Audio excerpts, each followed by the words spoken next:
what? Is this a police? We got robbed! We got robbed! Okay, ma'am, what's the address where this happened? Ma'am, what's the address? Were there any weapons involved? Yes! Okay, ma'am, where is he now? Ma'am? Hello? Item 126, you need to get the description as quick as we can. Item 1, have all the responding units to attack. En quelques secondes, l'inspecteur Daniel Tonner, du bureau du shérif du comté de Pasco, se rend sur les lieux. Une banque à l'autre bout de la ville. En allant à la banque ce vendredi-là, je me repassais dans la tête tout ce que je devais chercher, en me basant sur mon expérience passée. Même si chaque affaire est différente, je me mets en condition pour savoir quoi faire une fois sur place. Copy, subject is armed, signal 0. Out of 5, it's a silver revolver, it looks like. Out of 5, she's wearing a hat and glasses. Dès que j'arrive à la banque, je suis déjà en train de penser à comment je vais mener cette enquête sur ce braquage. J'essaie de déterminer le genre d'affaire que ça va être.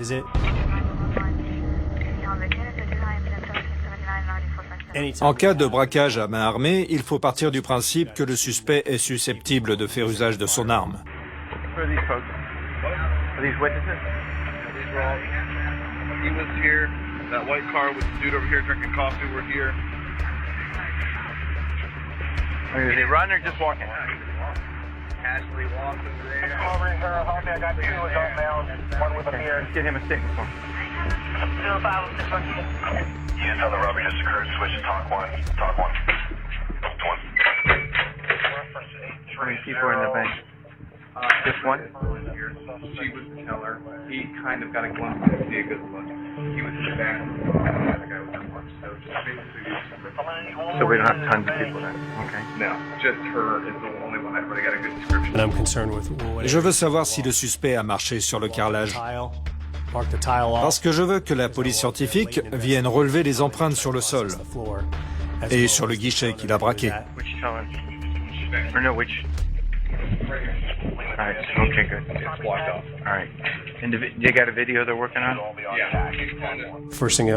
Je me suis d'abord assuré que la zone était sécurisée et qu'il n'y avait plus d'employés ou de témoins qui risquaient de contaminer la scène. Ensuite, je suis allé parler à la guichetière. Right. Okay, you okay?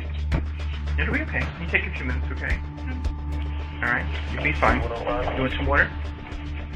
PC 105. Some wine? I'm just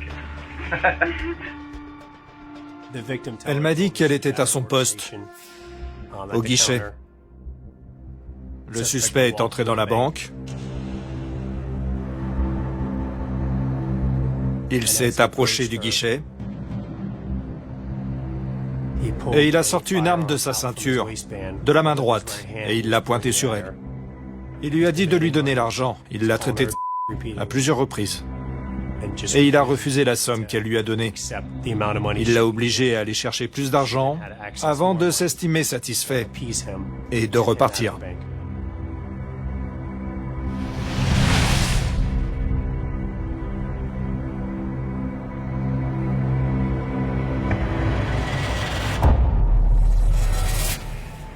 Ida 1.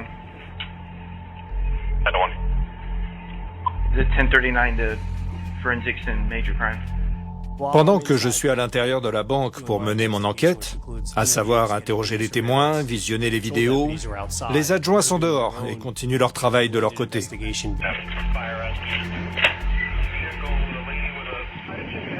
Hey. When the K9 gets here, is this the path? We need to this thing. Let's make it where we don't have 9,000 people walking. On savait que le suspect était ressorti et s'était dirigé vers la station-service voisine. They just pulled up.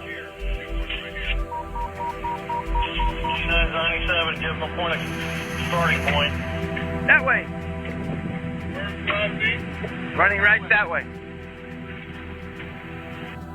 Be advised, K9 deploying. On ne sait pas quelles sont ses motivations. Il faut retrouver sa trace parce que tous les commerces, toutes les écoles dans les environs sont potentiellement en danger. You definitely ran over to the gas station. Copy, ran over to the gas station. I just pulled into the station. 4 and 14. See if they have video. The guy inside with glasses and there, and then this guy's here. I don't know if they pulled up before I got here. Do me a favor, stay right there. You see anybody run in here just from the bank? What happened? Bank robbery. Hey, do you have a guy with a beard come running in here? Nothing? Did you see anybody? Les shérifs adjoints sont allés à la station-service pour interroger les employés et vérifier qu'il n'y avait personne répondant à la description. Et ils ont élargi leur périmètre de recherche pour essayer de voir s'il était toujours dans le coin, pour essayer de mettre la main sur des vidéos ou trouver des témoins qui l'auraient aperçu.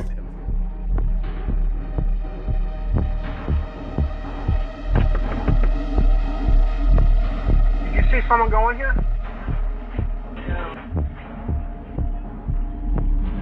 Sheriff's office, anybody in there? I need you to open up real quick, please. Hi. Are yourself in there? Yeah. We're looking for a bank robber.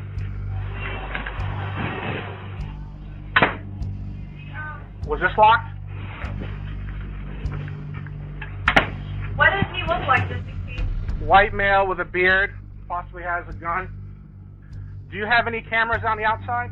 Yes, we do have cameras all around. Can we rewind in a few minutes to see?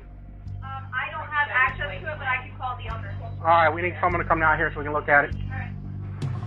I just checked inside the they said they didn't see anybody. You see any kind of white guy with a white t-shirt run by here with a beard? Just pulled up?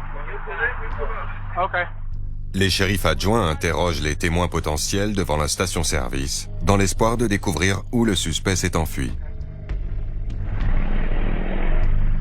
Hi. You got your driver's license and ID card on you real quick? Yeah. The reason I wanted to talk to you is we had a bank robbery over here just now, and a suspect was seen running over here, white male with facial hair. So that's why we're talking to you. All right? You guys just traveling through here, or do you live around here somewhere? All right. Where do you live at? Tandis que les agents continuent d'interroger les témoins, le central radio les informe qu'un des chiens a repéré la trace du suspect aux abords d'une école non loin, ce qui met potentiellement les élèves en danger. Has he got something? Martin and Redley. Martin and Redley. Higher white male fit that description. Ils n'ont pas encore les images. Ils ont juste les indications de leurs collègues par radio en termes de couleur de peau, de genre ou de tranche d'âge, de taille, de corpulence et autres caractéristiques. Et ici, en l'occurrence, il se trouvait dans la zone où le suspect avait été aperçu pour la dernière fois. Donc les adjoints s'y sont rendus et ils ont vu un homme qui correspondait à la description générale du braqueur de banque. Keep your hands up. Stay there. Awesome. Go ahead and stand up. The principal from the school. Le proviseur est inquiet pour la sécurité de ses élèves. And I told her that you guys needed to go inside. Right. La police entre dans l'école où le suspect est peut-être caché. All of these would have been locked. And then the rest of your school is locked down. Yes. Ils suivent la procédure et verrouillent toutes les issues pour empêcher quiconque d'entrer ou sortir de l'école. On le fait pour protéger les enfants et le personnel. On veut s'assurer que la population est en sécurité. Are there students in the school here? Yes. Okay. This is the high school and the elementary schools over there. Right.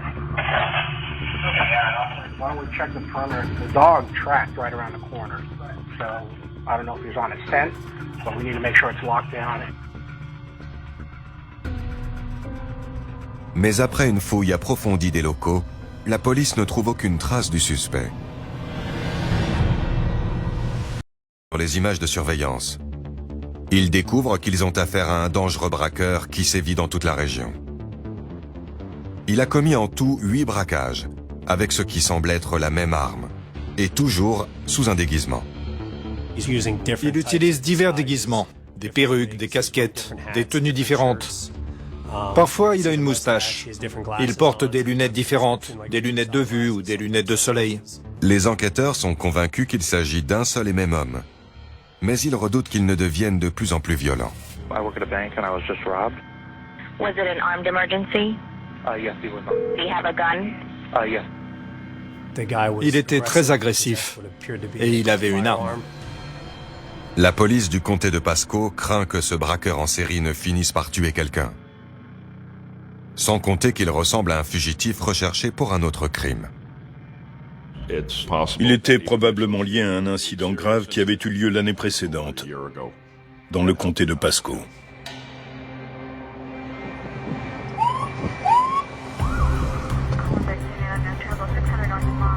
Le 22 mai 2014, j'ai reçu un appel d'un agent concernant une possible disparition. L'homme qui a disparu s'appelle Billy Schuller, 69 ans, ancien prédicateur et collectionneur de pièces anciennes. Les enquêteurs ont essayé de retrouver les antennes relais qui avaient reçu des signaux en provenance de son téléphone portable, dans l'espoir de le localiser.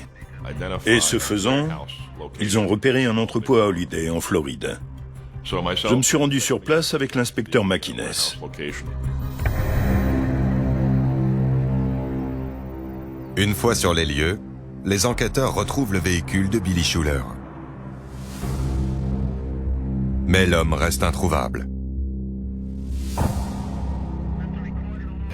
C'est sa femme qui avait appelé la police.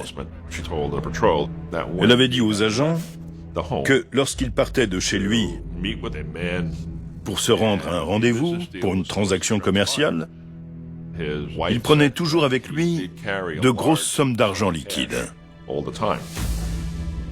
De l'or, de l'argent, des pièces de collection. C'était son travail, et il faisait ses transactions depuis son pick-up. J'ai reçu un appel du pasteur de mes parents. Il m'a dit que mon père avait disparu. J'ai essayé de l'appeler, mais je tombais directement sur sa messagerie, ce qui était très rare quand on l'appelait. Il répondait toujours au téléphone. Je me suis dit qu'il était arrivé quelque chose parce qu'il avait dit à ma mère qu'il rentrerait plus tard dans la journée et qu'ils iraient faire des courses. Et il n'est jamais revenu.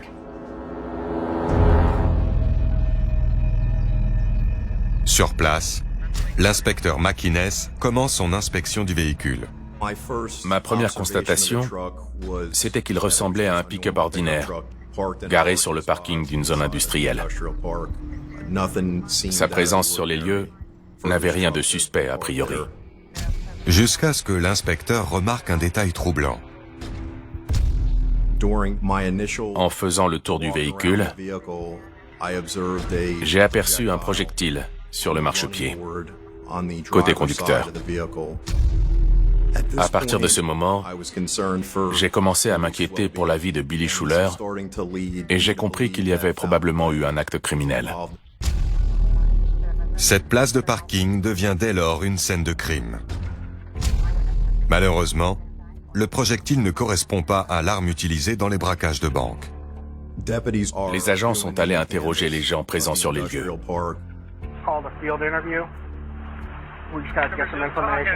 See anything out here that's out of the ordinary? No. Okay.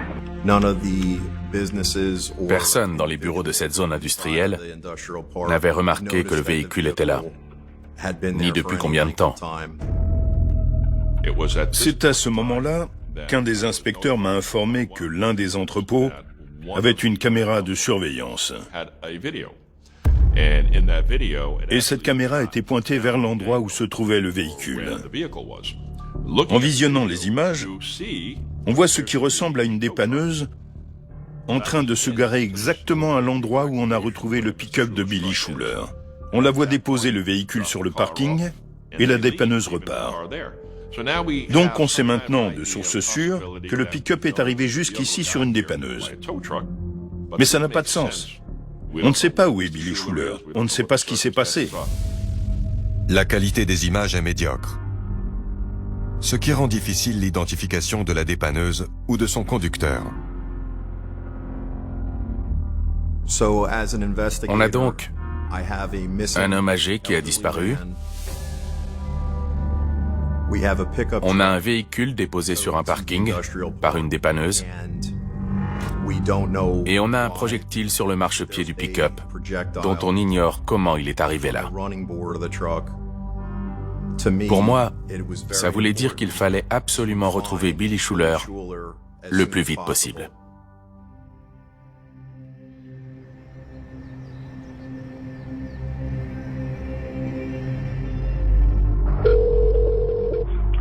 Hello.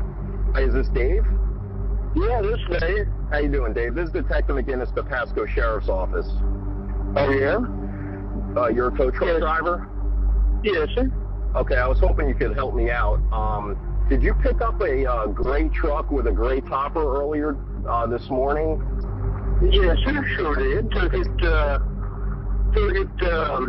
on pre-loads up there to one of the storage units and set it up there. The guy was supposed to meet it there and work on it. Okay, and do you remember who called you? Wouldn't nobody call me. The guy come by and give me cash. Okay, did you get his name and everything for that? No, he didn't give me no name or nothing else. Les inspecteurs font remorquer le pick-up jusqu'au garage de la police scientifique pour une fouille approfondie. On a fouillé le véhicule de Billy Schuller, en particulier l'arrière. Il y avait des centaines de pièces, des médailles de grande valeur, des bijoux, des objets qui valaient très cher. Ils étaient soigneusement classés et rangés dans des enveloppes. On savait que Billy Schuller achetait et vendait des pièces de collection et des médailles. On ne comprenait pas pourquoi rien n'avait été volé. Mais ce que la police scientifique découvre à l'avant fait craindre le pire aux enquêteurs. Il y avait du sang, partout, en majorité côté passager et sur le plancher. Donc, sachant que sa femme avait signalé sa disparition parce qu'il n'était pas rentré chez lui au bout de 24 heures, ce qui était inhabituel, et qu'on avait retrouvé son véhicule portant des traces de sang, j'ai compris qu'on enquêtait désormais sur un homicide. Il fallait maintenant essayer de trouver qui lui avait fait ça. L'un des indices les plus importants a été retrouvé au niveau de la console centrale. C'était une enveloppe contenant des pièces avec des empreintes ensanglantées dessus. L'analyse des empreintes va prendre un certain temps. En attendant, les enquêteurs étudient le GPS de Billy Schuller pour voir ses derniers déplacements.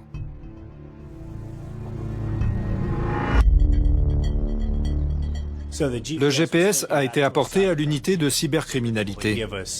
Et ils ont pu nous fournir les dates, les heures, les itinéraires, les demi-tours, partout où était allé Billy Schuller. Tout était enregistré sur le GPS. Une fois que j'ai su où le pick-up s'était arrêté grâce au GPS, j'ai refait son itinéraire. Et je suis passé devant une maison avec un écriteau. « Souriez, vous êtes filmé. Zone sous surveillance. » Et j'ai vu qu'il y avait plusieurs caméras.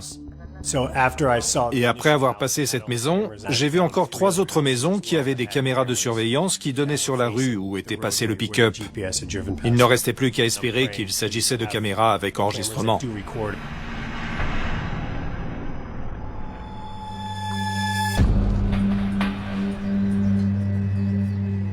L'inspecteur Tonner réquisitionne toutes les images de surveillance pour les visionner.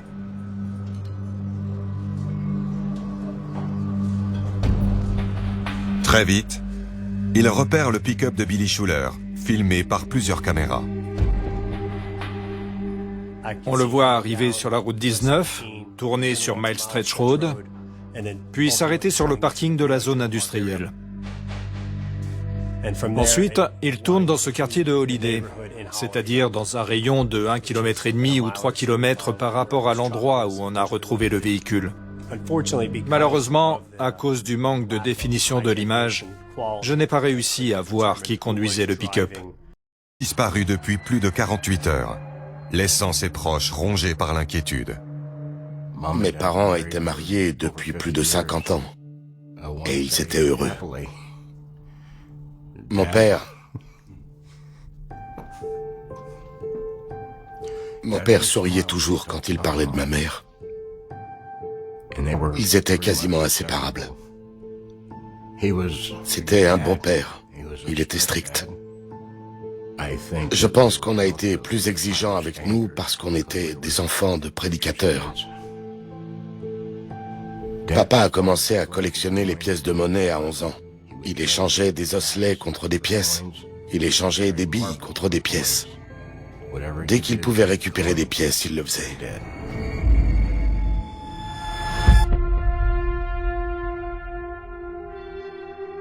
Dans l'espoir de retrouver Billy, l'inspecteur Tonner visionne les images de vidéosurveillance prises sur le trajet du pick-up et découvre une scène choquante.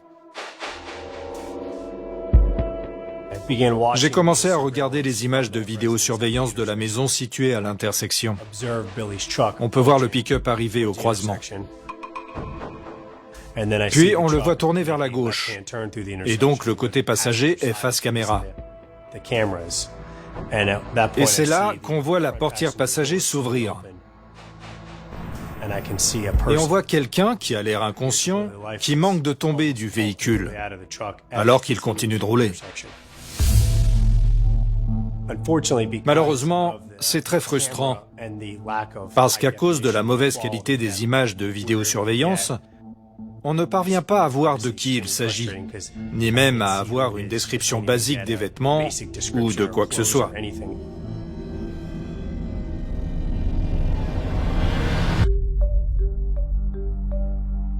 Donc, en se basant sur les données du GPS, dont on a pu confirmer l'exactitude grâce aux images de surveillance, on est quasiment sûr que le sort retrouvé à l'intérieur de la voiture est celui de Billy Schuller, et qu'il est malheureusement probablement décédé.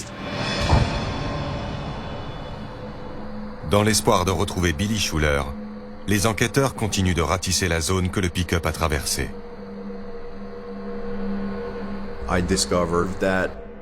J'ai découvert que le pick-up s'était arrêté quelques minutes devant un magasin d'alcool. Je me suis rendu sur les lieux avec un collègue.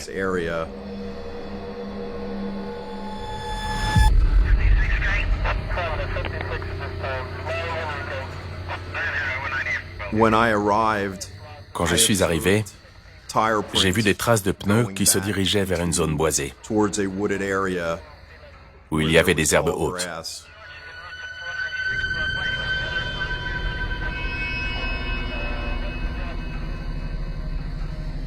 Dix minutes plus tard, les enquêteurs font une découverte macabre. J'ai aperçu une chaussure par terre. Elle correspondait à l'autre chaussure retrouvée dans le pick-up. Avec mon collègue, on a continué à chercher dans les herbes hautes, et c'est là qu'on a retrouvé le corps. Pour les enquêteurs, il ne fait aucun doute qu'il s'agit de Billy Schuller. Maintenant, il fallait absolument retrouver celui qui avait tué Billy Schuller parce qu'il y avait un tueur en liberté. La police continue de fouiller la scène de crime dans l'espoir de comprendre les circonstances exactes de cet homicide. Les traces de pneus à l'endroit où le corps avait été retrouvé laissaient penser que le suspect avait attaqué M. Schuller, avait pris possession de son véhicule et l'avait tué. Si on se basait sur la quantité de sang retrouvée dans l'habitacle, sur le projectile qui se trouvait sur le marchepied, et sur les images du corps tombant de la voiture, on pouvait en déduire que M. Schuller avait probablement été tué dans son véhicule et que le tueur avait ensuite pris le volant et avait continué sa route avec sa victime à côté de lui.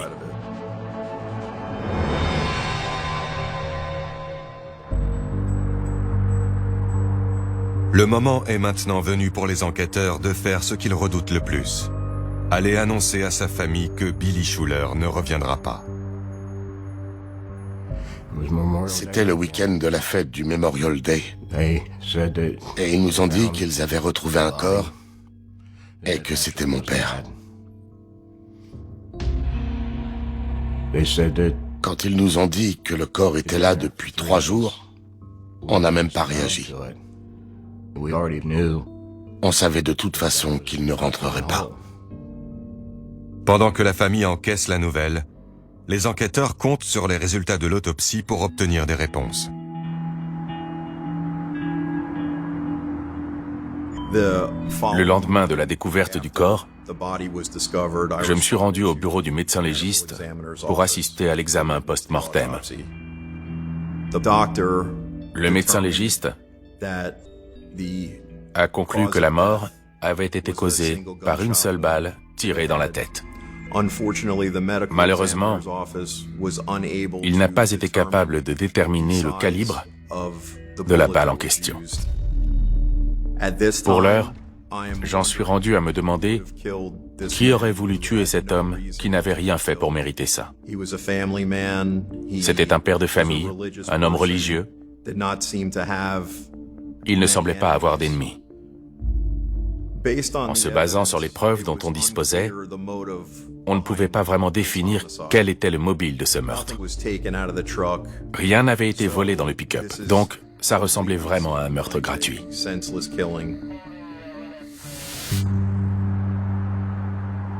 C'est désormais une affaire d'homicide, et les enquêteurs se penchent sur les relevés téléphoniques de la victime.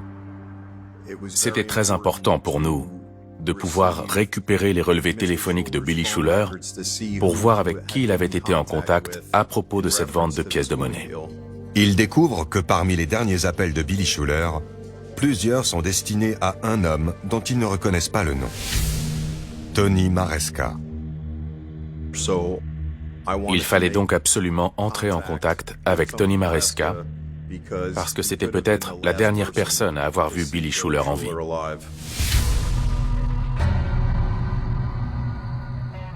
Je suis allé frapper chez lui. Personne n'a répondu.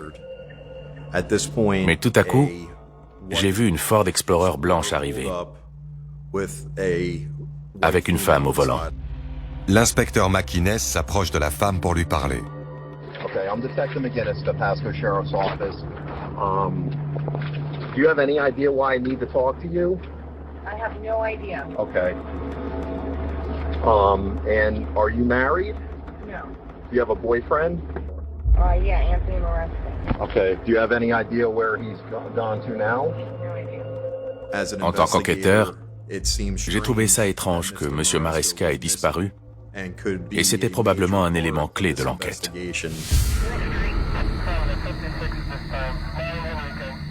Je craignais que ce soit peut-être un individu violent et qu'il soit peut-être en train d'essayer de nous tendre un piège. I don't care if there's drugs in there or anything like that at this point. You know, I'm more worried about a bigger picture than that. Did you see anything disturbed in your house or different? Anything? I don't know that at this point, but I want to rule that out if you don't mind. That's fine. Les enquêteurs se dirigent lentement vers la maison. La maison était une maison ordinaire, pas très grande, mais on ne savait pas s'il était là et s'il se cachait. À l'intérieur, c'était une horreur. C'était une vraie porcherie. Il y avait un fouillis monstrueux. Il y avait des cartons partout, des meubles partout. Et il y avait un petit passage au milieu de tout ça. Like I said, it's a disaster. But you can't even get around in my house. On a essayé d'obtenir un maximum d'informations de la part de la petite amie. Does he own any guns? No, he doesn't own any guns. Does he have any kind of criminal history? I think about 20 years ago or something. What was that of? I think he got fights and stuff. Okay. Okay. On a fouillé rapidement toutes les pièces. Mais Tony Maresca n'était pas là, et on n'a rien trouvé qui aurait pu nous indiquer où il se trouvait.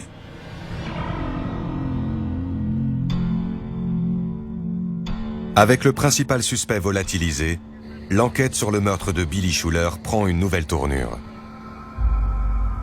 Et les enquêteurs n'ont toujours aucune preuve reliant Tony Maresca à cet homicide. Après avoir discuté avec une des connaissances de Tony Maresca, j'ai convoqué un autre homme qui le connaissait pour m'entretenir avec lui. This is Detective McGinnis. It is May 24th, 2014 at 17:34 hours. I'm going to be speaking to Michael Dumas in the upstairs interview room of District 1. Thank you for coming in to talk to me. I appreciate it. I just needed to know how you know Tony. I know him as T-Money. Okay. So they call him T-Money. They call him T-Money? Yeah, T-Money. His nickname. What? Like flag football. That's how I met him. Okay. Maybe 10 or 15, 20 years ago. I don't even know.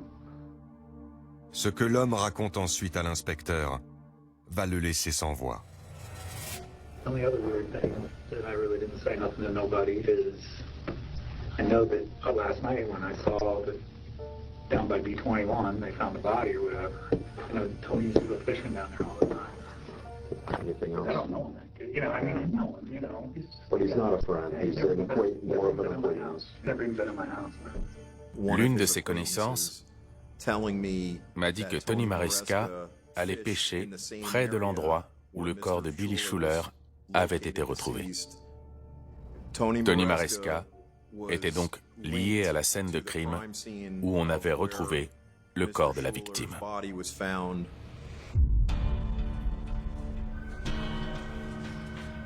Les enquêteurs reçoivent enfin les résultats qu'ils attendaient.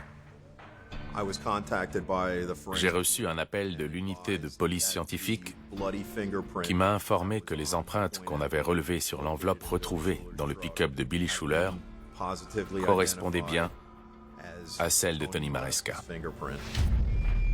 Le laboratoire avait pu comparer les empreintes de l'enveloppe avec celles du casier judiciaire de Tony Maresca. Durant les semaines qui suivent, l'inspecteur McInnes et son équipe font tout leur possible pour faire avancer l'enquête et retrouver Tony Maresca. On a parlé à différentes personnes qui connaissaient Tony Maresca. Personne ne semblait savoir où il était. Le temps passait et on n'avait toujours pas retrouvé sa trace. Dans n'importe quelle enquête, c'est toujours frustrant quand on identifie enfin un suspect, mais qu'il disparaît et qu'on n'arrive pas à mettre la main dessus. Mais on continue d'avancer comme on peut dans nos investigations, par tous les moyens possibles, pour obtenir le maximum de preuves possibles afin de pouvoir boucler l'enquête. Parce qu'il y a encore des questions qui sont restées sans réponse en ce qui concerne le mobile de cet homicide.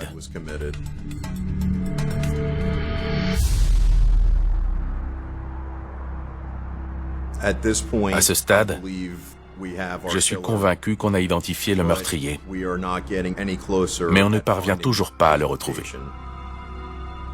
Tony Maresca n'avait contacté aucun de ses amis, associés ou membres de sa famille.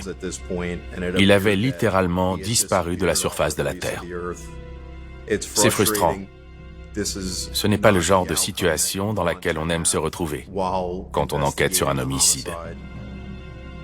La famille de Billy Schuller commence à désespérer que Tony Maresca soit un jour traduit en justice.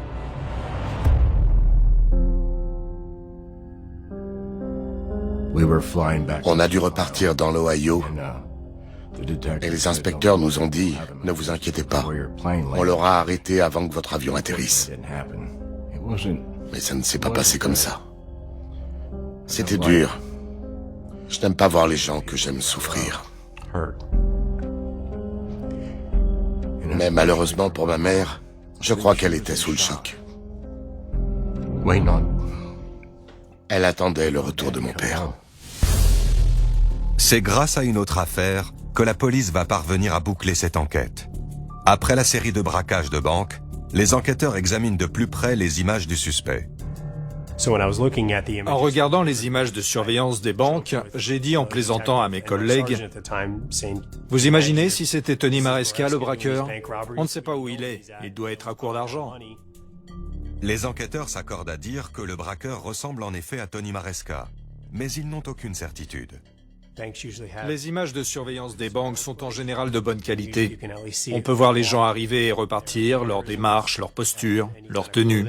Donc, on a demandé l'aide de la population en faisant diffuser ces images dans les médias. Ils reçoivent alors un appel. Une femme qui faisait partie de la famille éloignée de Tony Maresca et avec qui j'avais déjà discuté au cours de l'enquête m'a rappelé pour me dire que de nombreux membres de la famille avaient vu les images de surveillance de la banque sur Internet et aux infos et qu'ils pensaient que c'était Tony le braqueur.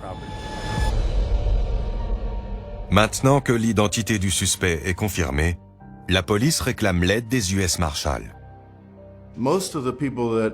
La plupart des gens avec qui j'ai parlé de Tony ne l'aimaient pas. Ils travaillaient simplement avec lui ou l'aidaient uniquement parce que des amis ou des contacts communs le leur avaient demandé. J'ai donc commencé à faire surveiller plusieurs personnes, dont une en particulier.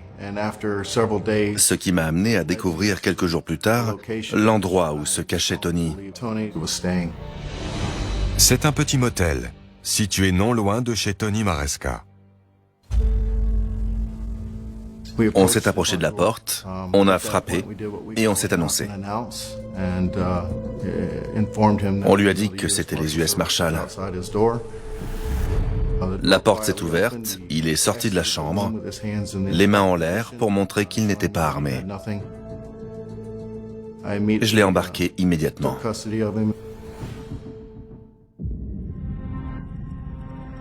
Une fois que Tony Maresca a été arrêté par les US Marshals au motel, le bureau du shérif a obtenu un mandat de perquisition et en fouillant la chambre, on a trouvé un pistolet chromé qui ressemblait à l'arme qu'il avait utilisée pour les braquages. Il y avait aussi d'autres objets. Des vêtements, des lunettes, des casquettes, qui correspondaient parfaitement à ce que portait le suspect durant les différents braquages. Les enquêteurs ont désormais suffisamment de preuves pour inculper Tony Maresca pour les braquages et le meurtre de Billy Schuller. Le labo a confirmé que l'empreinte ensanglantée correspondait à l'ADN de Billy Schuller. C'était son sang, avec l'empreinte de Tony Maresca. L'inspecteur Toner veut quand même des aveux, mais Tony Maresca refuse de parler. C'est alors qu'un co-détenu se fait connaître, affirmant que Tony lui a avoué ses crimes.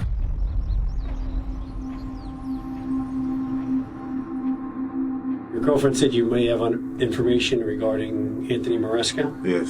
Okay. Okay, we was roommates. They had us in the same holding cell, so he just like, yeah. So I'm like, man, so what happened? Which is, he said his brother was letting him borrow money, he was messing up money, and he went to doing meth.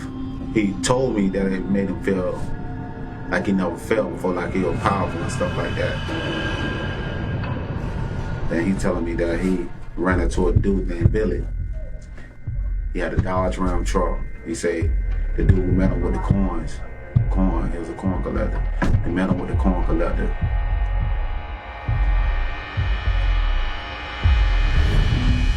He said he shot the dude. He shot the dude in the head. He killed the dude.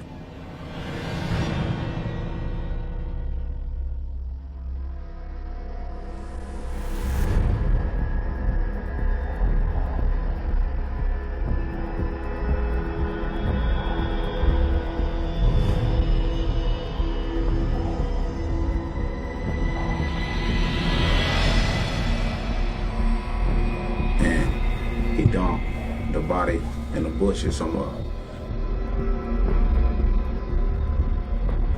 He said he ran down there and was in Cocoa Beach in some hotels for a long time. He was robbing banks and all that stuff.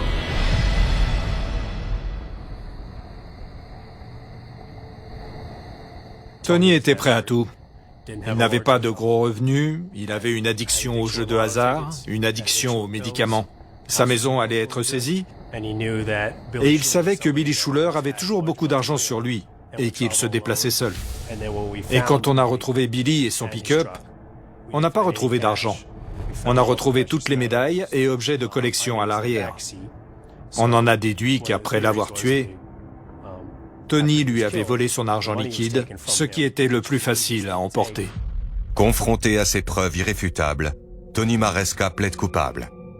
Il est condamné à 40 ans de prison pour le meurtre de Billy Schuller. Il est également condamné à 40 ans de réclusion dans une prison fédérale pour les braquages de banque. Les 2 sentences sont consécutives.